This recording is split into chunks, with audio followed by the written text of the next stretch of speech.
आप लोगों ने प्रीवियस वीडियो देख ली होंगी। तो नेक्स्ट टॉपिक को डिस्कस करने से पहले आज हम पहले डिस्कस कर लेते हैं आज का thought. Great things never come from comfort zone. इसका मतलब ये हो गया, अगर आप लोगों को अपने एम में सक्सेसफुल होना है तो अपने कंफर्ट जोन को छोड़कर आपको हार्डवर्क करना पड़ेगा। ठीक है, तो इसी एनर्जी के साथ स्टार्ट करते हैं आज का टॉपिक। देखिए, हमने लास्ट 2 वीडियोज में डिस्कस किया था कि आपके पास लैटिट्यूड क्या होता है, लॉन्गिट्यूड क्या होता है, आपके पास किस तरीके से डे नाइट फॉर्मेशन होता है, सीजन किस तरीके से आपके बनते हैं, इक्विनॉक्स क्या होता है, सोलिस्टिक्स क्या होता है। तो जिसने भी आपके पास प्रीवियस वीडियोस नहीं देखी है, प्लीज पहले आप उन्हें देख लीजिए। उनका लिंक आपके पास डिस्क्रिप्शन बॉक्स में गिवन है। ठीक है, तो आज हम पढ़ने वाले हैं यहाँ पे इंटरनल स्ट्रक्चर ऑफ अर्थ। ठीक है, अब देखिए आपके पास यहाँ पे क्या होता है कि जो ज्योग्राफी है उसको भी हमने सब पार्ट में डिवाइड किया हुआ है। तो इसमें एक वर्ड आता है आपके पास जियोमॉर्फोलॉजी। तो जो आपके पास इंटरनल स्ट्रक्चर ऑफ अर्थ है वो जियोमॉर्फोलॉजी का ही पार्ट है। मैंने ये आपके पास जानबूझ के इसको इंक्लूड किया है ताकि आपके पास कभी ये क्वेश्चन पूछा जाए कि व्हाट इज जियोमॉर्फोलॉजी, तो आपको क्लियर हो जाए। ठीक है, और ये भी क्वेश्चन आता है कि इंटरनल स्ट्रक्चर ऑफ अर्थ की जो स्टडी करते हैं वो किसका पार्ट है आपके पास, तो किसका पार्ट हो गया, जियोमॉर्फोलॉजी।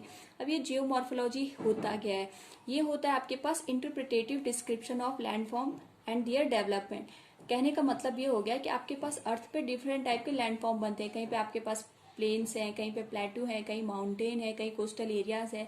तो ये आपके पास बने कैसे हैं, इनका फॉर्मेशन किस तरीके से हुआ है। ठीक है, तो इसकी जो स्टडी है ये आपके पास जियोमॉर्फोलॉजी होती है। अब इसी जियोमॉर्फोलॉजी का एक पार्ट होता है इंटरनल स्ट्रक्चर ऑफ अर्थ। आपके माइंड में 2 क्वेश्चन उठ रहे होंगे कि एक तो हम इसकी स्टडी कर क्यों रहे हैं, दूसरा इसकी स्टडी करते कैसे हैं। तो इसकी स्टडी क्यों करते हैं, इसका आपके पास बेसिक सा आंसर ये होता है कि आपके पास जो डिफरेंट टाइप के आपके एक्टिविटीज होती है, जैसे अर्थक्वेक आपने सुना होगा या आपके वोल्केनो होते हैं। तो ये जो आपके पास नेचुरल फिनोमिना हमारे नेचर में होते हैं, इनकी स्टडी करने के लिए, या फिर आपने लावा मैग्मा वगैरह आपने टर्म्स सुने होंगे, तो इनका कहीं ना कहीं रिलेशन किससे होता है, इंटरनल स्ट्रक्चर से होता है। या फिर माइनिंग करते हैं हम कहीं पे, तो हमें डिफरेंट टाइप के डिफरेंट टाइप के आपके मेटल्स वगैरह हम वहां से एक्सट्रैक्ट करते हैं। तो ये सारी चीजें कहीं ना कहीं आपके पास इंटरनल अर्थ के इंटरनल पार्ट से क्या है, रिलेटेड है। तो अगर आपको इन सब की स्टडी करनी है तो आपको इंटरनल स्ट्रक्चर के बारे में नॉलेज होना चाहिए। दूसरा, हम करते कैसे इंटरनल स्ट्रक्चर की स्टडी, ऐसा तो कहीं होता नहीं कि हमने क्या कर रखा है, कहीं पे सुरंग खोदी हुई है और सुरंग के रास्ते हम क्या कर रहे हैं, अर्थ के अंदर जाके देख रहे हैं कि यहाँ पे इसका पार्ट किस तरीके से हमने फॉर्म कर रखा है। ठीक है, तो आपके पास क्या हो गया, इसकी स्टडी हम करते कैसे हैं, पहले मैं इसको आपको बता देती हूँ कि ये भी इम्पोर्टेंट पार्ट बनता है, इससे आपका बेस थोड़ा क्लियर हो जाएगा। इंटरनल जो आपके पास स्ट्रक्चर है इसको स्टडी करने के 2 तरीके हैं। पहला तरीका डायरेक्ट मेथड होता है, दूसरा इनडायरेक्ट मेथड होता है। डायरेक्ट मेथड जैसे वॉल्यूम हो गया, आपके पास प्रेशर होता है, टेम्परेचर होता है, ये सारी चीजें डिसाइड करती हैं आपके पास इंटरनल स्ट्रक्चर कैसा रहा होगा, कैसा होता है अर्थ का। ठीक है, दूसरा आपके पास इनडायरेक्ट मेथड होते हैं। इनडायरेक्ट मेथड होते हैं आपके पास अर्थक्वेक, वोल्केनो वगैरह। तो इन सब की स्टडी करके हमें ये पता चलता है कि अर्थ का इंटरनल पार्ट कैसा रहा होगा। अब देखिए, मैं उसको थोड़ा सा एग्जांपल के थ्रू समझाती हूँ। जैसे अर्थक्वेक होता है, तो जब हम अर्थक्वेक को पढ़ते हैं वहां पे आप देखोगे जो अर्थक्वेक होता है वहां पे डिफरेंट टाइप के आपके पास क्या होती है, वेव्स बनती है। ठीक है, अगर आपके पास अर्थ का इंटरनल स्ट्रक्चर एक जैसा होता तो आपके पास क्या होती, वो वेव्स आपके पास डिफरेंट टाइप की नहीं बनती, एक ही टाइप की वेव आपको देखने को मिलती। तो ये मैंने आपको छोटा सा एग्जांपल दिया है। इस तरीके से हम क्या करते हैं, डिफरेंट टाइप के यहाँ पे कॉन्सेप्ट को लेकर इंटरनल स्ट्रक्चर के बारे में हम यहाँ पे क्या करते हैं, इसकी स्टडी करते हैं। ठीक है, अब देखिए, अगर आपके पास इंटरनल स्ट्रक्चर को हम क्लासिफाई करना चाहें तो 2 तरीके से इसकी स्टडी करते हैं। पहला केमिकल कंपोजिशन के बेसिस पे, दूसरा मैकेनिकल कंपोजिशन के बेसिस पे। केमिकल कंपोजिशन के बेसिस का मतलब ये हो गया कि आपके पास जो इंटरनल स्ट्रक्चर बना है वहां पे किस तरीके के केमिकल आपके पास एक साथ अक्यूमुलेट होके स्ट्रक्चर को फॉर्म करते हैं। ठीक है, दूसरा मैकेनिकल कंपोजिशन। मैकेनिकल कंपोजिशन में आपके पास बेसिकली हम किस चीज पे ध्यान देते हैं कि आपके पास वहां पे जो स्ट्रक्चर है वो किस स्टेट में, सॉलिड में है, लिक्विड में, गैसियस है या सेमी सॉलिड है, किस तरीके से उसका कंपोजिशन हो रखा है। ठीक है, तो 2 बेसिस पे हम यहाँ पे क्लासिफाई करते हैं किसको, इंटरनल स्ट्रक्चर को। पहला केमिकल बेसिस पे, दूसरा मैकेनिकल बेसिस पे। ठीक है, तो सबसे पहले यहाँ पे ज्यादातर आपका यूज होता है केमिकल कंपोजिशन, लेकिन आपके पास मैकेनिकल कंपोजिशन से भी बहुत सारे क्वेश्चन बन जाते हैं। ठीक है, तो ध्यान से समझिएगा इस चीज को। सबसे पहले हम डिस्कस करते हैं केमिकल कंपोजिशन ऑफ अर्थ। हम क्या करते हैं, जो आपके पास अर्थ है उसको केमिकली अगर हम इसको डिवाइड करना चाहें तो आपके पास क्या होता है, 3 इसके पार्ट बनते हैं। पहला बनता है क्रस्ट, सेकंड बनता है मेंटल और थर्ड बनता है कोर। इसको हम समझते हैं। देखिए सपोज यदि आपके पास अर्थ हो गई, ठीक है। अब अर्थ का जो सबसे आउटर मोस्ट पार्ट है, ठीक है, उसको हम क्या कहते हैं, क्रस्ट कहते हैं। क्या कहते हैं उसको, क्रस्ट। इसके फिर सेकंड पार्ट पे आता है आपका मेंटल और थर्ड पार्ट पे आता है आपके पास कोर, ठीक है। अब इसी को ऐसे समझिए जैसे आपके पास कोई यहाँ पे स्फेरिकल बॉडी, मैंने उसका एक छोटा सा पार्ट इस तरीके से कट कर दिया, ठीक है। इस तरीके से कट किया यहाँ पे, ये आपके पास हो गया और उसी को मैंने इस तरीके से शो कर रखा है आपके पास। तो सबसे टॉप वाला पोर्शन उसे हम कहते हैं क्रस्ट, सेकंड पोर्शन आता है आपके पास मेंटल और थर्ड पोर्शन आता है आपके पास कोर। इसको हम डिटेल से समझते हैं। देखिए सबसे पहला पोर्शन आता है आपके पास क्रस्ट, ठीक है।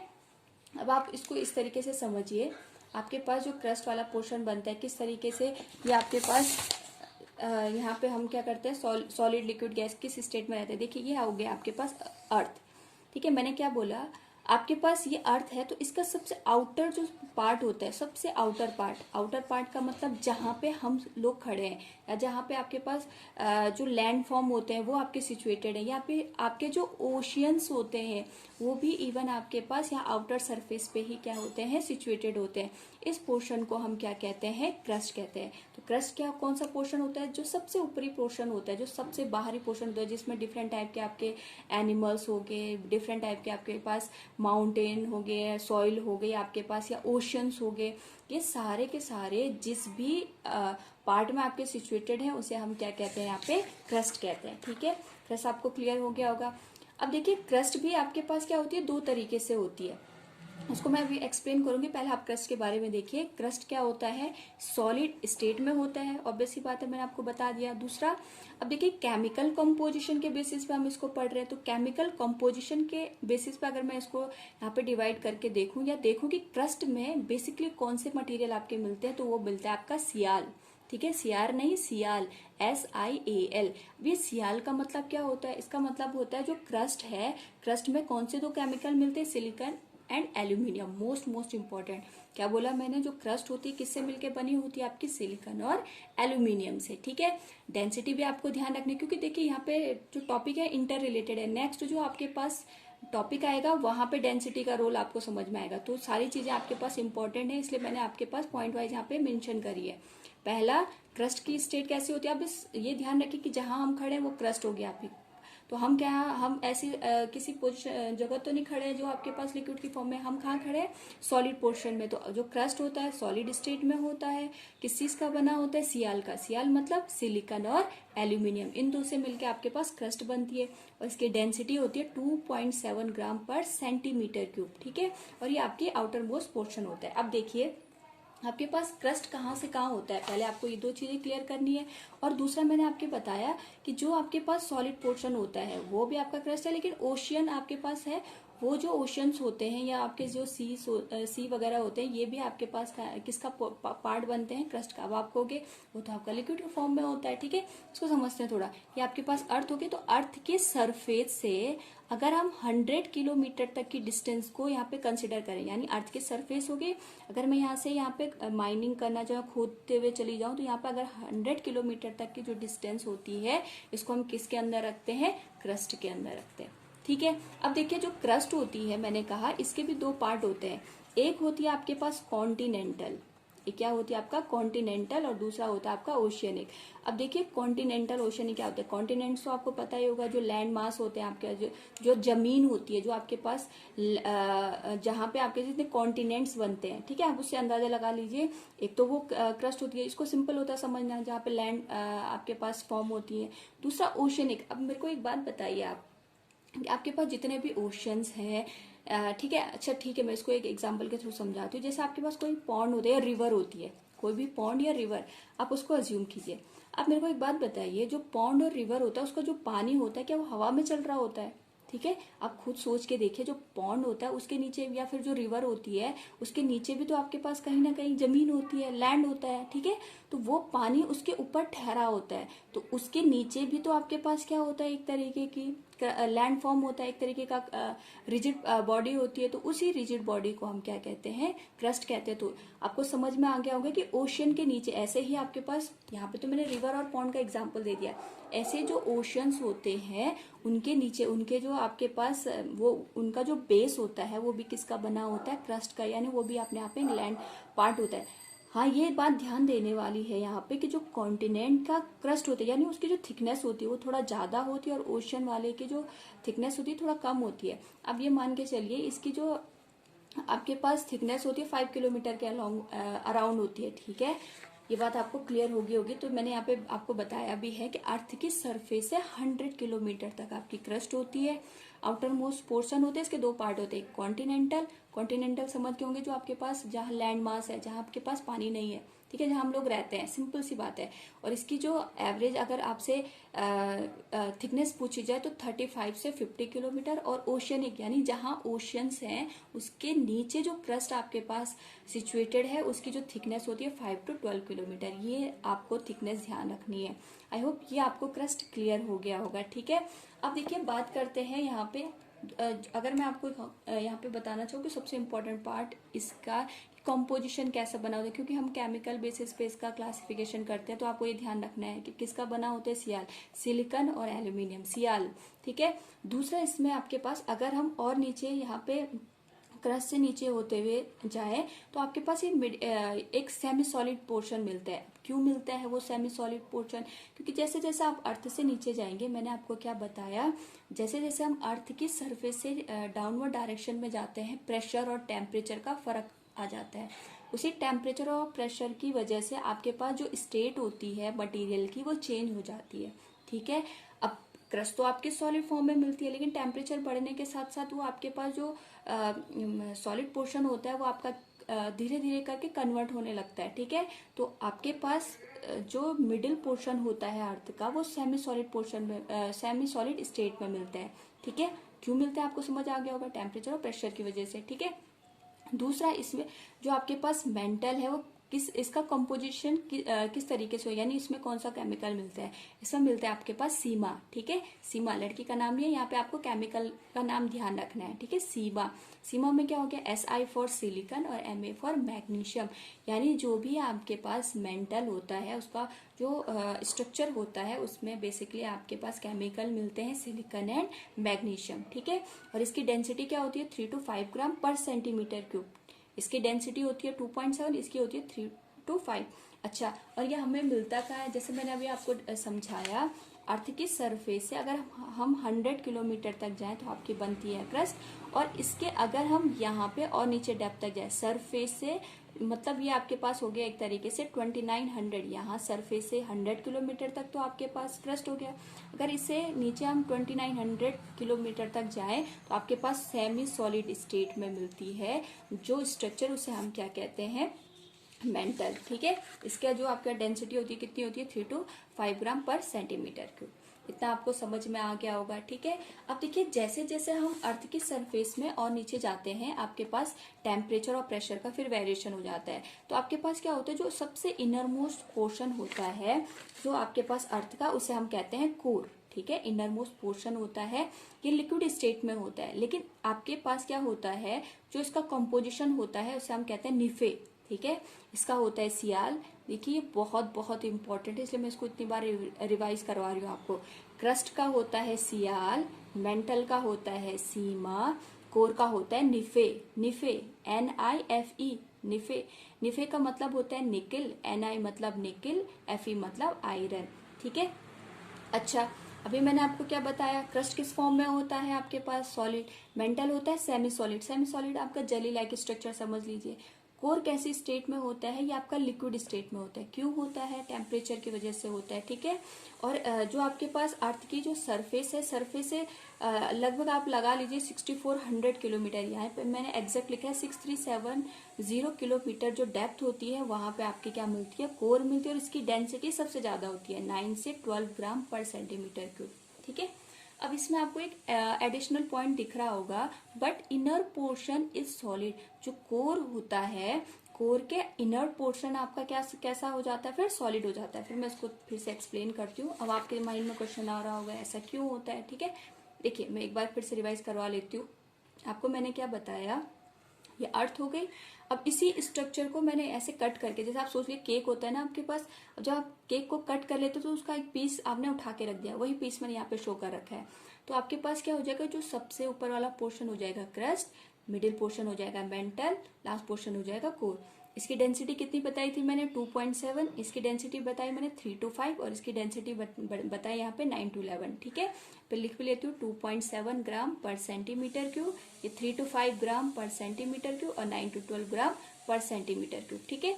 दूसरा मैंने क्या बताया, इसका केमिकल कंपोजिशन क्या होता है, जल्दी से बताइए। ये होता है आपके पास सियाल, ये होता है आपके पास सीमा, और ये क्या होता है आपके पास निफे, ठीक है।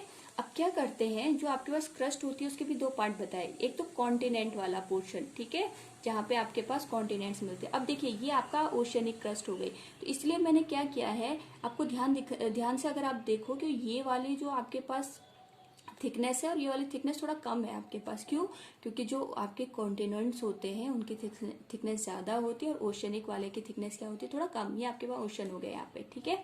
अब क्या करते हैं हम, यहाँ पे जो ये क्रस्ट, मेंटल, कोर है, इनको भी सब डिवाइड कर देते हैं। मतलब क्या किया हमने भी, इनके क्या कर दिया यहाँ पे एक तरीके से सब डिवीजन कर दिया। तो क्रस्ट का क्या हो गया, ये बाहर वाला पोर्शन, अगर मैं यहाँ पे बीच में एक लाइन ड्रॉ करूँ तो ये आउटर पोर्शन हो गया, इनर पोर्शन हो गया, तो इसको हम कहते हैं आउटर क्रस्ट। इसका नाम क्या हो गया, आउटर क्रस्ट। तो ये क्या हो जाएगा, इनर क्रस्ट। बहुत सिंपल है। मेंटल के भी दो पोर्शन कर लीजिए, यहाँ पे अब मैंने मिडिल में एक लाइन ड्रॉ कर दी, ये हो गया आउटर मेंटल, और ये हो गया आपके पास इनर मेंटल, ठीक है। इसी तरीके से कोर का भी क्या कर दिया, ये दो पार्ट कर दिया, आउटर कोर और इनर कोर। अब मैंने आपको क्या चीज बताई, इसकी स्टेट होती है सॉलिड, ये होती है सेमी सॉलिड, और ये होता है लिक्विड। लेकिन आपको ये ध्यान रखना है कि जो ये आपके पास कोर का इनर पोर्शन होता है, आपके पास जो कोर का इनर पोर्शन होता है वो सॉलिड होता है। अब आप क्वेश्चन आएगा तो आप कंफ्यूज हो जाओगे, कंफ्यूज होने की बात नहीं है, इसलिए मैंने आपको ये चीज समझाई है। मैंने क्या बोला, अगर आपके पास ये क्वेश्चन पूछा जाता है कि कोर का जो स्ट्रक्चर होता है वो किस या कोर का जो स्टेट होती है कैसी होती है, तो सिंपल आंसर आएगा लिक्विड। लेकिन अगर क्वेश्चन ये पूछा जाएगा what is the state of the inner core, inner core की स्टेट क्या होती है, तब आपका आंसर आएगा यहाँ पे इनर कोर की स्टेट होती है आपके पास सॉलिड। अब क्वेश्चन ये आ रहा होगा माइंड में कि आपके पास सॉलिड क्यों होता है, ठीक है। अब देखिए आपने एक कॉन्सेप्ट पढ़ा होगा केमिस्ट्री में, अगर कहीं या फिर साइंस में, कि जैसे जैसे आपके पास हम डेप्थ में जाते हैं, आपके पास टेम्परेचर के साथ साथ क्या होता है, प्रेशर में भी चेंज आता है, ठीक है। तो यहाँ पे टेम्परेचर तो बढ़ रहा है आपके पास इनर कोर में, लेकिन टेम्परेचर बढ़ने के साथ साथ प्रेशर भी बढ़ता है, और वहाँ पे जो प्रेशर आपके पास इतना ज्यादा हो जाता है कि भले ही वहाँ पे टेम्परेचर बहुत ज्यादा हो, वो आपके पास जो भी मटेरियल्स होते हैं वो लिक्विड फॉर्म में रहते हैं, लेकिन प्रेशर ज्यादा होने की वजह से वो क्या कर देते हैं, जो आपके पास मटेरियल्स हो जाते हैं उनको क्या कर देते हैं, एक तरीके से कंप्रेस कर देते हैं, ठीक है। कंप्रेशन ज्यादा होने की वजह से आपके पास जो मटेरियल हो जाता है सॉलिड में कन्वर्ट हो जाता है, ठीक है। ये आपको ध्यान से ये आपको समझ में आ गया होगा, ठीक है। अब देखिए ये हो गया आपके पास केमिकल कंपोजिशन जो हमने देखा, कि जिसके बेसिस पे हमने क्रस्ट देखा, मेंटल देखा, कोर देखा। अब देखिए अगर आपको ये चीज अच्छे से समझ में आ गई है तो आपको मैकेनिकल कंपोजिशन समझने में कोई भी दिक्कत नहीं होगी। इसलिए मैंने आपको इसको इतनी बार रिवाइज करवाया है। Crust, mental, core, crust, mental, core, ठीक है। सियाल, सीमा, निफे, सियाल, सीमा, निफे, क्योंकि इसके बेसिस पे ये आपके पास मैकेनिकल कंपोजिशन भी आएगा, ठीक है। अब देखिए मैकेनिकल कंपोजिशन के बेसिस पे हम क्या करते हैं, जो भी आपके पास इंटरनल स्ट्रक्चर होता है या फिर मैकेनिकल जो कंपोजिशन होता है, मैंने कहा उसमें हम क्या देखते हैं, बेसिकली हम देखते हैं वहां पे उसकी स्टेट कौन सी स्टेट में, ठीक है। तो आपके पास जो क्रस्ट होता है, ठीक है, जो आपके पास क्रस्ट होता है, देखिए फिर इसको इस तरीके से समझा देते हैं आपको। जो आपके पास क्रस्ट हो गया, ये पूरा क्रस्ट का पोर्शन, ठीक है, क्रस्ट का ये वाला पोर्शन, और जो आपके पास आउटर मेंटल वाला पोर्शन है, फिर से मैं रिपीट कर लेती हूँ, जो क्रस्ट का ये वाला पोर्शन हो गया और ये आउटर मेंटल वाला पोर्शन हो गया, इसको मिला के, इस पूरे पोर्शन को मिला के हम मैकेनिकल कंपोजिशन के बेसिस पे इसको हम कहते हैं लिथोस्फीयर, ठीक है। इसको हम क्या कहते हैं, लिथो। देखो लिथो वर्ड का मीनिंग ही होता है सॉलिड, ठीक है। अब ये मैंने कहा ना कि जो आपके पास मेंटल होता है, मेंटल अपने आप में सॉलिड, सेमी सॉलिड स्टेट में होता है, तो ये आपके पास जो इनर मेंटल वाला पोर्शन होता है थोड़ा लिक्विड होता है, आउटर मेंटल वाला थोड़ा सॉलिड होता है, तो सेमी सॉलिड आपके पास कंडीशन आ गई। तो क्रस्ट के अपर पार्ट से लेके, यानी आउटर क्रस्ट, इनर क्रस्ट और आउटर मेंटल, ये तीनों मिलके आपका क्या बनाते हैं, लिथोस्फीयर। तो लिथोस्फीयर में कौन कौन सी चीजें बताई मैंने, क्रस्ट प्लस आउटर मेंटल, यही मैंने यहाँ पे लिखा है, क्रस्ट प्लस आउटर मेंटल, ये मिला के आपके बनाते हैं लिथोस्फीयर। लिथो का मतलब होता है सॉलिड और स्फीयर का मतलब होता है स्ट्रक्चर, ठीक है, यह एरिया। तो क्रस्ट और आउटर मेंटल मिला के क्या बन गया आपके पास, लिथोस्फीयर। और जो इनर मेंटल वाला पोर्शन होता है वो आपका कैसा होता है, लिक्विड स्टेट में होता है, ठीक है, सेमी लिक्विड या मान लो आप। तो इनर मेंटल को हम यहाँ पे कहते हैं एस्थेनोस्फीयर। बहुत बहुत इंपॉर्टेंट आपके पास टॉपिक है ये, बहुत सारे क्वेश्चन पूछे गए एस्थेनोस्फीयर से, तो आपको बिल्कुल भी कंफ्यूज नहीं होना, बस नाम में चेंज आ गया। क्रस्ट आउटर मेंटल को मिला के हो गया लिथोस्फीयर और इनर मेंटल को बस हमने नाम दे दिया एस्थेनोस्फीयर, ठीक है। यहाँ पे आपको समझ में आ रहा होगा, ये पूरा पोर्शन बन गया आपके पास। अगर मैं यहाँ पे इस पूरे पोर्शन को यहाँ से इसको यहाँ पे आपको समझाऊं तो ये बन गया आपका लिथोस्फीयर, ठीक है। और ये वाला पोर्शन, जो ये वाला पोर्शन बच गया, इसको हम क्या कहते हैं यहाँ पे, एस्थेनोस्फीयर। ये बन गया आपके पास एस्थेनोस्फीयर। और जो आपके पास कोर वाला पूरा पोर्शन बचता है, चाहे वो सॉलिड स्टेट का आपके पास कोर हो, चाहे लिक्विड का, इनर और आउटर कोर मिला के आपके क्या बनते हैं, ब्रायोस्फीयर। ये बातें सबको समझ में आ गए होंगी। क्या बोला मैंने, crust plus outer mental lithosphere, inner mental को हम कहते हैं एस्थेनोस्फीयर और inner core plus outer core को हम कहते हैं ब्रायोस्फीयर, ठीक है। यहाँ तक आपको सारी चीजें क्लियर हो गई। नेक्स्ट टॉपिक इसमें आता है आपके पास डिसकंटिन्यूटी के बारे में। पहले हमें डिसकंटिन्यूटी को समझना होगा कि डिसकंटिन्यूटी होती क्या आपके पास, ठीक है। देखिए जैसे आपके पास कोई रिवर होती है, या फिर आप इस तरीके से समझ लीजिए, जैसे कोई आपके पास रिवर है, इस रिवर के पास ये आपके पास क्या हो गया, वाटर हो गया। अब ये यहाँ किनारे क्या होता है, सैंड। तो ये आपके पास इनकी क्या होती है, कहीं ना कहीं बाउंड्री होती है। इस बाउंड्री को हम एक तरीके से कह सकते हैं डिसकंटिन्यूटी। अच्छा, इसको आप ऐसे भी समझ सकते हैं, जैसे आपके पास इंडिया और पाकिस्तान है, ठीक है, ये इंडिया का बॉर्डर आता है आपके पास, ये पाकिस्तान का बॉर्डर आता है। तो बीच में आपके पास कुछ पोर्शन ऐसा है जहां पे ना आपके पास इंडिया क्लेम करता है, ना आपके पास पाकिस्तान क्लेम करता है। वो पोर्शन आपके पास क्या हो गया, दोनों के बीच, दोनों को एक दूसरे को किससे कनेक्ट करने या सेपरेट करने का काम कर रहा है, उस पोर्शन को हम क्या कहते हैं, डिसकंटिन्यूटी।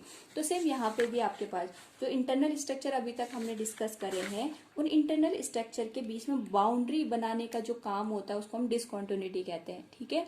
अब देखिए आपके पास ये जो डिसकंटिन्यूटी है, जिस पर्सन ने जिस डिसकंटिन्यूटी को डिस्कवर किया था उसके नाम पे ये डिसकंटिन्यूटी यहाँ पे रखी गई है। आपको इनके नाम याद रखने हैं, ठीक है। यहाँ पे मैं आपको ट्राई करूंगी कि थोड़ा हिंट दे के आप इनको याद कर पाए, ठीक है। तो आपके पास सबसे पहले बनता है, मैंने क्या बोला, ये सबसे पहले crust mantle core, crust mantle core, ये आपको क्लियर है। अब क्रस्ट को भी आप क्या कर दीजिए, सेपरेटली कहीं पे बना दीजिए। ये आउटर क्रस्ट हो गया, क्रस्ट हो गया, ये इनर क्रस्ट हो गया। ये अपर मेंटल को, चाहे आप आउटर मेंटल को, अपर मेंटल हो गया, लोअर मेंटल हो गया, आउटर कोर हो गया, इनर कोर हो गए, ठीक है। अब क्या करना है, जब आपको ये सारे लेयर सारे इंटरनल स्ट्रक्चर समझ में आ गए, अब आपको इनके बीच की ये डिसकंटिन्यूटी के नेम याद रखने हैं, ठीक है।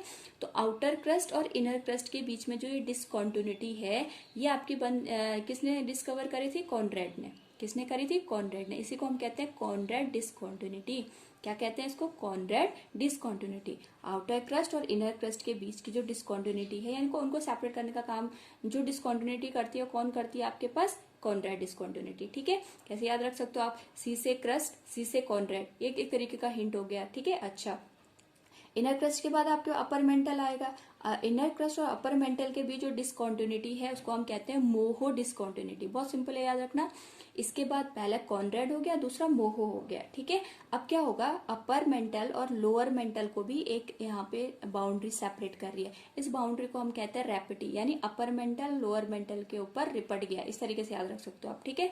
रैपिटी, पहला कॉनरेड, दूसरा मोहो, तीसरा हो गया आपके पास रैपिटी। अच्छा, और लोअर मेंटल और आउटर कोर के बीच आपके पास क्या हो गया, गुटनबर्ग। अब आप इसको कैसे याद रख सकते हो, देखिए लोअर मेंटल के बाद आप कोर में जाओगे तो बहुत इनर पोर्शन हो गया। जैसे जैसे आप अर्थ में अंदर की साइड जाओगे आपको घुटन होने लगेगी। तो यहाँ पे क्या हो गया, इसे आप हिंट के जैसे याद रख सकते हो। इसको हम कह सकते हैं गुटनबर्ग, यानी घुटन होने लग गई, घुटनबर्ग, ठीक है। जब आपको घुटन होती है तो आप क्या करना चाहते हो, लहराते हुए बाहर आना चाहते हो। तो आउटर कोर और इनर कोर के बीच की जो डिसकंटिन्यूटी हो गई वो आपकी लेहबेन हो गई। इसको जल्दी से मैं रिवाइज करवा लेती हूँ, देखते हैं आपको कितना समझ में आया। मैंने क्या बताया, आपके पास हो गया पूरा के पूरा, ये आपके पास हो गया क्रस्ट, ये हो गया मेंटल, और ये हो गया आपके पास कोर। इसको भी हमने क्या करा, डिवाइड करा दो पार्ट में। इसको हमने क्या नाम दिया, आउटर कोर क्रस्ट, इसको इनर क्रस्ट, ये हो गया upper mantle, lower mental, outer core, inner core, ठीक है। अपर या लोअर कुछ भी कह लो आप, उससे कोई फर्क नहीं पड़ेगा।